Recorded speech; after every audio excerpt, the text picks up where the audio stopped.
to talk about first? Alright, we're just gonna go over some tackle that we use here locally, Southwest Florida. Some lures, some artificials, mostly all artificials, and some of the processes we do when we do get live bait. What is it? It's like equivalent to like a Yo-Zuri X-Wrap. They do pretty good, especially the white color. They do really good with trout, snook, redfish, mackerel, Spanish mackerel. Great to catch bait, ladyfish. You know, they just tear them up. Just slow reel them, a little bit of jerk here and there, and give it a little rest. It'll come back up to the top. But the only problem with these is any kind of grass. Any grass will get hooked in the treble hooks, and you always got to make sure that they're nice and clean. You don't want any grass on the trebles. You don't want anything on them. You want to make this look as natural as possible. If you're fishing along the mangroves, cast parallel to the mangroves and just try to work as close to the mangroves as possible. And it'll entice any kind of snook or redfish that's in there to come get it. Another good thing to use around our area is a gold spoon. You catch a ton of trout on there. You can catch snook on there. They cast far as well. They're just easy to work. You can either twitch them or you can just reel them constantly. But they're really, really basic, but really good. Yeah, definitely always put a swivel on these two, or else your line will just twist and twist and twist and twist, and it'll just become a nightmare to deal with. You want to put a swivel on one side and then your line on the other, and it'll just completely spin. And these do really good if it's really like sunny out, because the sun will just reflect off the gold and just send all kinds of gold seems to work better than silver around here for some reason. Yeah. I'm not sure why. We always have more luck with the gold. Going back to Chris's lure, the one he was talking about, one that's like the X-Wrap, I like to troll that behind my jet ski as well. I normally catch mackerel, jacks, but I just constantly troll like 5-6 miles an hour and just keep going around in circles, try and find some bait balls. When you find the bait, then you find all the fish. And also these also have little beads in them, make a little rattling noise. So it has the same sound of like a bait fish in distress that's been injured or hurt. It'll make little rattles and really attract the fish and entice them to really bite. What's next? Let's do this one. So this is a DOA shrimp. I like to use this around the grass flats.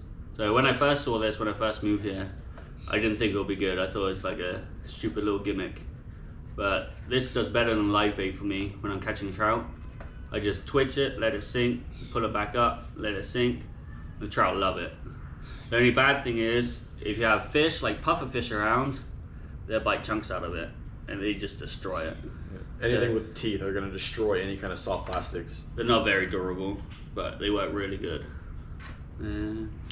Next is my favorite, top waters.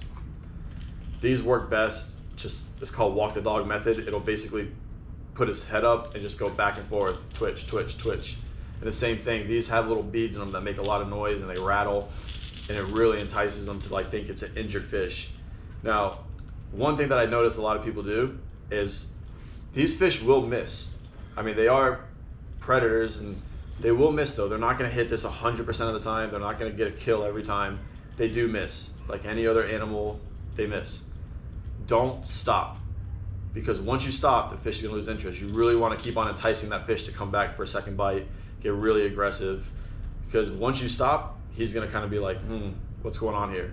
And the same thing, you can do like a walk the dog method, or you can just slowly reel it in so it just does a quick flicker.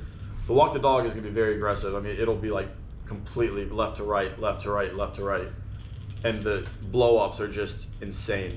Like there's nothing better than a topwater blow up in my opinion. They always seem to be the hardest to get a bite, but when you do, it's definitely the most exciting. And the same thing, you can cast these into those big pocket mangroves, have big pockets in them and work them out, or just cast parallel to them and just work them along the mangrove line. And if you do want to use them on trout or grass flats, they do really good with potholes. Basically, it's grass, sand, and you just work them over big chunks. And the trout will be in there, and the trout will tear these apart too. They love them.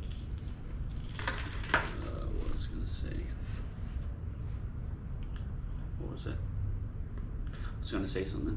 Oh, so the best time to use top water as well is overcast days. Either in the evening as well or early morning. Yeah, sunrise or sunset. When it's too bright, they don't really work too well. I guess the fish don't like to look up when it's bright, do they? What else? This is your big one. You want this one? Oh, so this is kind of like what we were talking about earlier. This is the Yo-Zuri. Just like the bigger version. It's a deep diver. So this dive's about, I want to say 20 feet, 15, 20 feet. So I use this offshore. Whenever I head to Miami or like offshore around here, then I troll this. I try and get some wahoo, some tuna, mahi like it. But you need a bit of a heavier rod to troll this because it pulls it down a bit. You can always tell if it's swimming good as well because the rod tip bounces really slow. If the rod tip's not bouncing, then that means you got weeds or something stuck on it.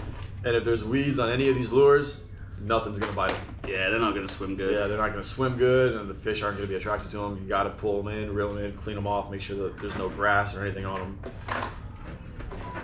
Some other baits that Chris tried using before are no live bait needed. We haven't had too much luck with them, but everyone says they're really good. So we're gonna keep trying, see if we can get anything. It's supposed to be really good for tarpon, are they? Yeah, tarpon and snook. So we keep trying it, see how it is. And here's a different color one.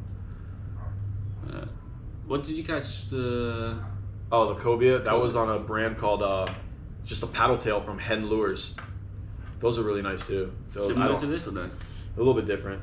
But I don't have any of those with me. But again, the soft plastics, the cobia just completely destroyed it. I mean, I had it for one day, the lure. It worked great, I'm not complaining, but once something grabs it with teeth, they're just gone. Alright. Chris does a lot more inshore fishing than me. I like to take my jet ski offshore. So this is another rig I used for offshore. So these are just feathers. So I just troll these 2 feathers behind my jet ski. These work really good for mahi. So they just skip along the surface of the water. Again, probably make 6-7 miles an hour. I go nice and slow. But whenever mahi hits this, they start jumping. It's really fun. They're always fun to catch. But I normally use the pink ones. Pink seem to work the best. I don't know why. Fish seem to like the pink color. I don't know if it stands out more. But mostly what I catch on is on pink lures. When we're not using lures, we like to use light bait. So either we use a cast net. So I have an 8-foot cast net. It's a 3/16, I think it is, the mesh size. So I don't like it when it's bigger, like the quarter mesh, then all the bait gets stuck in there. So it's really easy to throw as well, an 8-foot. It's not too big, it's not too small.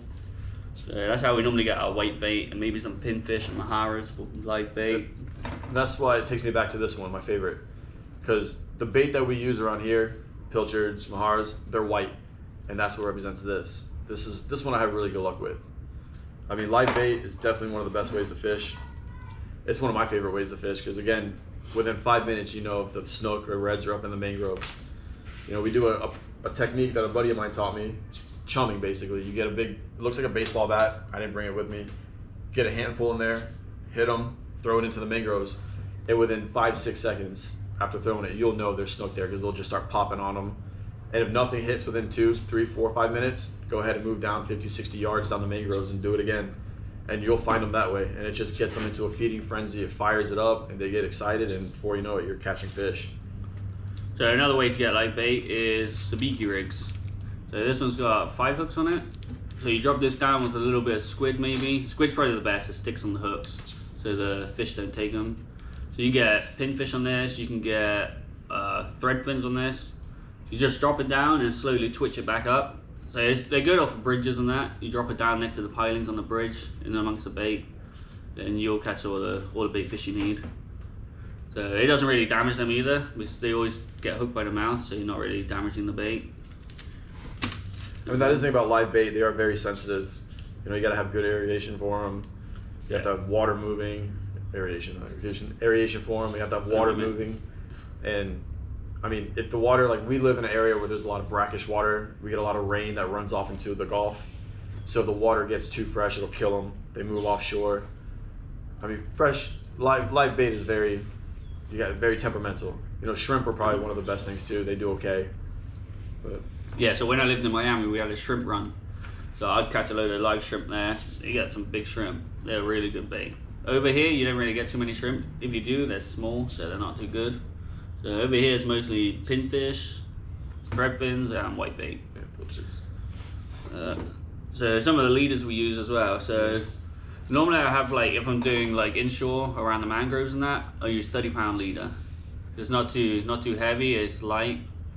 So you always need leader so the fish don't chafe up your line. It's more abrasion resistant, so it works better. And the fish can't see it as well. They can see the braid pretty good. So this kind of blends it a little bit. Then if we're fishing like around structure and that, this one's a little bit heavier. This is a 40 pound, but normally around structure I'll use like 80 pounds, something heavier.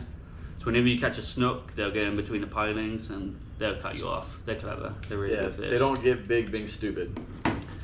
And I also like to shark fish sometimes from shore. So I got a 100-pound leader for the sharks. So I don't use anything too heavy because I can't cast it out. But I normally put it out on my 12-foot rod. I got a 10,000 spinning Penn Slammer spinning reel for that. But I don't do too much shark fishing anymore, but I want to get more into it.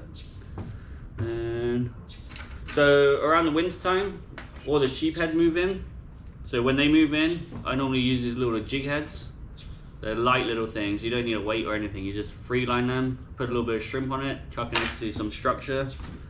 Because sheephead have little mouths, so these little hooks are perfect. I just free line them next to the structure, and I have good luck. Normally fish Sanibel. Sanibel has a good pier.